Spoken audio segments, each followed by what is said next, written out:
नमस्कार मित्रों, स्वागत करूँ छूँ अपनी आ यूट्यूब चैनल में। तो NMMS national means cum merit scholarship विषयનો આજનો આપણો આ વિડિયો છે। તો આજે આપણે વાત કરવાની છે NMMS ને ફોર્મ ભરવાના ક્યારે ચાલુ થશે તેમજ ઘણા બધા વિદ્યાર્થીઓનો પ્રશ્ન હતો કે ફોર્મ ભરવાના ક્યારે ચાલુ થશે અને કઈ તારીખ હશે, પરીક્ષાની તારીખ કઈ છે તેમજ અભ્યાસક્રમ કયો રહેશે તે વિશેની સંપૂર્ણ જાણકારી સાથેનો આ વિડિયો આપણે બનાવેલો છે। तो जे मित्रों चैनल में पहली वक्त आया हो तो चैनल ने सब्सक्राइब कर दे तेमज वीडियो गमे वीडियो लाइक पण कर दीजो अने आ वीडियो है ते धोरण 8 विद्यार्थी सुधी तमे शेर पण करजो। तो बीजी बात है कि हजू सुधी व्हाट्सएप ग्रुप ने जॉइन ना करे तो व्हाट्सएप ग्रुप ने पण जॉइन कर दीजो। व्हाट्सएप ग्रुप ने लिंक है तमने आ वीडियो डिस्क्रिप्शन में अथवा कॉमेंट बॉक्स में पण मळी जशे। तो आपणे वधु समय ना लईए अने विडियो शुरू करीए छीए। बीजी बात है कि विडियो थोड़ो लॉन्ग थई शके छे, जो विडियो लॉन्ग थाय तो तमे स्किप ना करता कारण के तमने बधी ज माहिती मळी जशे। तो चलो अपने वीडियो शुरू करिए छीए।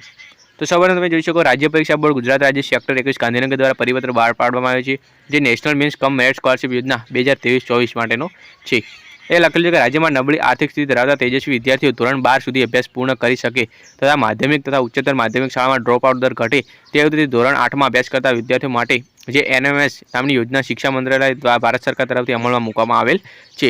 એટલે કે જે ગરીબ ઘરના વંચિત બાળકો છે તેમને આગળ અભ્યાસ અર્થે તેમને અભ્યાસમાં કંઈ મુશ્કેલી ના સર્જાય તે માટે તેમને કેન્દ્ર સરકાર દ્વારા આ સહાય આપવામાં આવે છે। એટલા માટે NMS યોજનાની શરૂઆત કરવામાં આવી છે। આ યોજનાનો મુખ્ય હેતુ છે। તો રાજ્ય પરીક્ષા બોર્ડ ગાંધીનગર દ્વારા લાભાર્થી વિદ્યાર્થીની પસંદગી કરવા માટે પરીક્ષા છે તે યોજવામાં આવે છે। એટલે રાજ્ય પરીક્ષા બોર્ડ ગાંધીનગર જે SEB છે બોર્ડ તેના દ્વારા પરીક્ષાનું આયોજન કરવામાં આવે છે। तो हवे परीक्षा कार्यक्रम विषय बात करिए तो परीक्षा कार्यक्रम माटे जे परीक्षा है एना आवेदनपत्र एटले के तमारो ऑनलाइन फॉर्म भरવાનો समयगाळो शुं छे तो तारीख 20/2/2024 थी तमे 28/2/2024 सुधी ऑनलाइन फॉर्म भरी शको छो। अहींया तारीख लखेली छे 20/2/2024 थी तारीख 28/2/2024 दरमियान तमे ऑनलाइन भरी शको छो।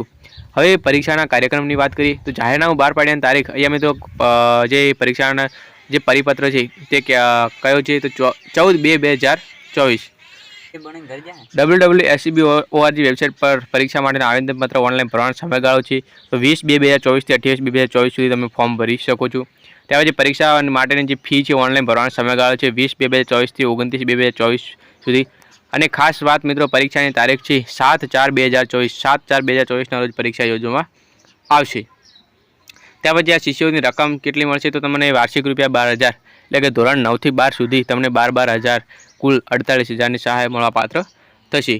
तो आ विषयની જે માહિતી છે ત્યારબાદ વિદ્યાર્થીની લાયકાત શું હોવી જોઈએ તો જે ધોરણ 8 માં સરકારી પ્રાથમિક શાળાઓ લોકલ બોડી શાળાઓમાં જિલ્લા પંચાયત મહાનગરપાલિકા નગરપાલિકા શાળાઓ તથા ગ્રાન્ટેડ પ્રાથમિક શાળામાં અભ્યાસ કરતા તથા તેવા વિદ્યાર્થીઓ જે NMSની પરીક્ષા આપી શકશે।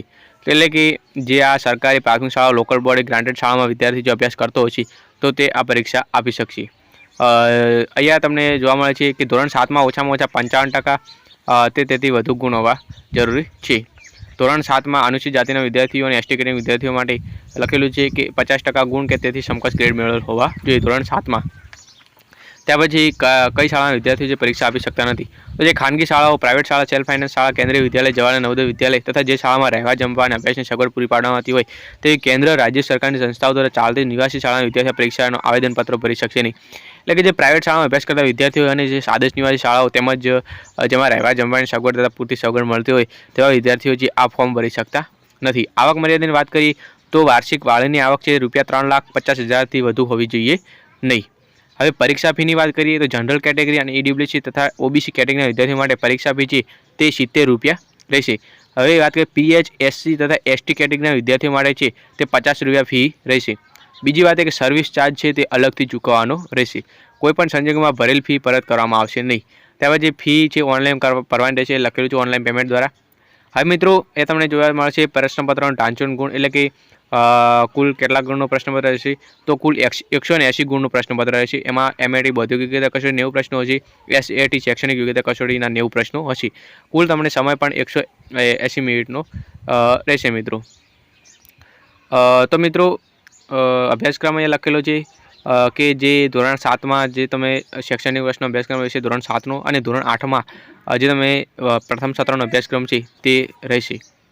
हवे क्वॉलिफाइंग गुण छे तो तमारे 180 मांथी मिनिमम તમારે 40% ગુણ મેળવવાના રહેશે, એટલે કે 40% ગુણ મેળવવાના રહેશે. તથા એસસી તો એસટી કેના વિદ્યાર્થી બંને વિભાગમાં કુલ મળીને 32% ગુણ મેળવવાના રહેશે. આ મિત્રો ક્વોલિફાય ગુણ છે. ત્યાર પછી મેરિટના આધારે તમને સ્કોલરશિપ મળવાપાત્ર થાય છે.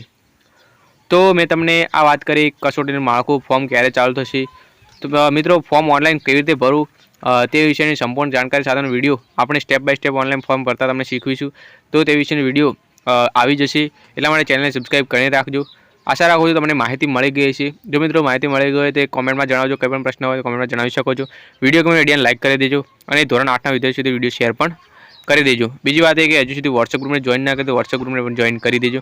તો મિત્રો ચાલો મળીએ જ બીજા એક નવા વિડીયોમાં.